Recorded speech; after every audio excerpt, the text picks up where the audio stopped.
everyone, welcome back to Sunday Live Show. Thank you so much guys for tuning in. Well guys, I'm back again with the Mzansi Soapy Stories and to talk about Generation the Legacy. Bakonfirmile guys ukuthi ke uNompilo MAPHUMULO okade dlala indawo kaNosipho kuZalo SABC1 will be joining Generation the Legacy this coming month.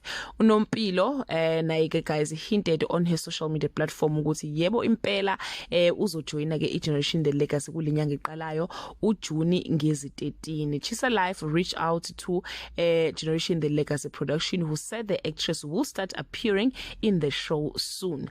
Baphinde bathi ke guys they wish to extend a warm welcome to uNompilo MAPHUMULO.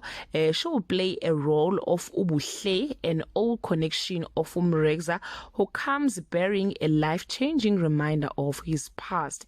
Esingakwazi ke guys ukuthi ke uzohlala isikhathi esingakanani kulomdlalo uzoba yitoho noma she is here to stay. Based on her previous character Nosipho kuZalo, guys uNompilo ke is one of the best actress la eMzansi and we believe ukuthi ke uzokwenza adume ngazo unless storyline sakhe sidavuza ke then there is nothing she can do.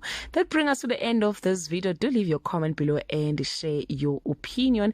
Are you happy to see her back on our screen or uthatha akathathe ikhefu kancane? Bye.